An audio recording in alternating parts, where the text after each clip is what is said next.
मनोरथ पूर्ण हो। Is that clear? अगर आपका मनोरथ पूर्ण नहीं होता तो आपके आने का, बैठने का, पैसा देने का, परिश्रम करने का और हमारी मेहनत करने का क्या फायदा? तो जो अच्छे कुशल ज्योतिषी होते हैं वो सारी तैयारियां अपनी बना लेते हैं, सफलता निश्चित मिलती, प्रकृति से सहायता मिलती। ये तमाम बातें बताने का उद्देश्य सिर्फ इतना है कि आप जब प्रश्न करें तो जो आपकी डेट ऑफ बर्थ टाइम हो उसे क्रॉस ना करना पड़े। एक बार में ही अपनी जन्म तारीख बताएं। देखिए, साधना प्रकृति के नियम को अगर आदमी पकड़ ले। एक बेटी आई बहुत साल पहले की बात, जबलपुर की, हमारा पति ले नहीं जाता, मारता पीटता है, तलाक का मामला, हम वहां छोड़ के जाना नहीं चाहते, ब्राह्मण परिवार से हैं, नाम खराब, ये वो दुनिया भर की बात, पूरा परिवार परेशान है, 8 साल से बैठे। हमने कहा एक मुट्ठी चावल ला दो, हम पढ़ देते। चावल लाए, पढ़े। हमने कहा इस चावल की खीर बना के कुत्ते को खिलाना मंगलवार को, और भैरव बाबा का ध्यान करना, कुत्ते के कान में बोलना, इतना बोलना जब वो खीर खाने लगे कि मेरा पति मुझे ले जाए। उसने इतना बोला, तीसरे दिन पतिदेव झांसी से आए, अरे दुनिया जाए भाड़ में, चलो चलते हैं, सुख से रहेंगे। वो चली गई। तो प्रकृति के कुछ संकेत होते हैं, उनको समझना आना चाहिए। इसके लिए 2 चीजें होती हैं। एक ज्योतिष होती है श्रम साध्य। श्रम साध्य जबरदस्त मेहनत करके कोई ज्योतिषी बनता, लेकिन वो कैलकुलेशन पर बोलेगा। अब वो सही होगा कि नहीं ये डाउटफुल है, क्योंकि कलयुग में ज्योतिष को श्राप है माता पार्वती जी का, आपको पता है कि नहीं? एक होती है ज्योतिष कृपा साध्य, भगवान या भगवती की कृपा होती है, वह जो बोलेंगे सो ही हो जाएगा। ये कृपा साध्य ज्योतिष है। और श्रम साध्य अध्ययन करते करते बूढ़े हो गए, उनने क्या कैलकुलेशन कहता है होना भी चाहिए और नहीं भी होना चाहिए, तो आदमी बीच में लटका है। वो तो आदमी को भी पता है कि हो भी सकता, नहीं भी हो सकता, तो आया काय के लिए? एक छोटी सी बात, जब देवताओं के बीच में, दानवों के बीच में लड़ाई हुई तो गुरु बृहस्पति और गुरु शुक्राचार्य, एक देवानाम परमाम गुरु, एक दैत्यानाम परमाम गुरु, दोनों भगवान नारायण के पास पहुंचे।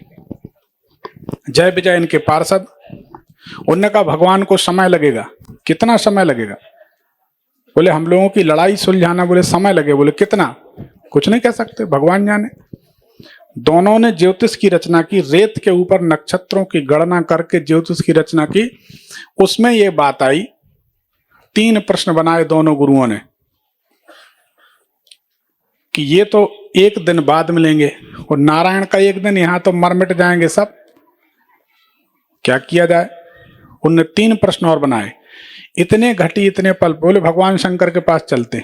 भगवान शंकर कहाँ हैं, क्या है? ज्योतिष गणना की, इतने घटी इतने पल पे भगवान शंकर नंदी गणों के बीच पधारे। इतने घड़ी इतने पल पे भगवान शंकर समाधि से उठे और इतने घटी इतने पल पर माता पार्वती जी एक कंदरा में, गुफा में स्नान कर रही थी। जाके इनने महादेव से प्रार्थना की, प्रभु आप इतने घटी इतने पल पे समाधि से उठे, इतने घटी इतने पल पे नंदी गणों के बीच पधारे, क्या हमारी ज्योतिष और प्रश्न सही हैं? उन्होंने कहा बिल्कुल सही। बोले प्रभु एक प्रश्न और है कि माता पार्वती जी इतने घटी इतने पल पे एक कंदरा में स्नान कर रही हैं। बोले वो तुम्हारा और माता का प्रश्न, उनके पास जाओ, हम उसमें नहीं कह सकते कुछ। माता पार्वती जी के पास गए, सिर झुका के खड़े हो गए। अब कोई नारी, कोई महिला, कोई माता स्नान कर रही, उसके बारे में पूछा जाए कितने बजे आप स्नान कर रहे थे, तो ये शोभनीय तो नहीं है। सिर झुकाकर खड़े हो गए। क्या बात है बेटा? कोई उत्तर नहीं, सिर झुकाए खड़े। उन्होंने कहा तुम्हारा प्रश्न भी पता है, उत्तर भी हम दे देते हैं। तुमने सही अनुमान लगाया कि इतने घटी इतने पल पर हम एक कंदरा में, गुफा में स्नान कर रहे थे। बोले प्रणाम माता, अब हम आप लोगों को परेशान नहीं करेंगे, अब हम अपने हिसाब से ज्योतिष का कैलकुलेशन करके और लोगों का समाधान कर दिया करेंगे। प्रणाम करके चलने लगे। माता पार्वती जी ने हाथ में जल लिया। बोले रुको, मैं श्राप देती हूं, आज के बाद ज्योतिष फलित नहीं होगी। अब सब हैरान कि आज ही प्रादुर्भाव हुआ, आज ही प्रकट हुई, जन्म हुआ ज्योतिष का, आज ही श्रापित हो गई, सब मेहनत बेकार। बोले इस श्राप के साथ एक वरदान और भी है। माता पार्वती जी ने कहा, आने वाला समय कलयुग का, अगर कोई व्यक्ति ठीक नहीं होगा, उसके पास इतनी सटीक ज्योतिष विद्या होगी तो कुछ भी अनुमान लगा लेगा कि किसकी तिजोरी में कहाँ क्या रखा।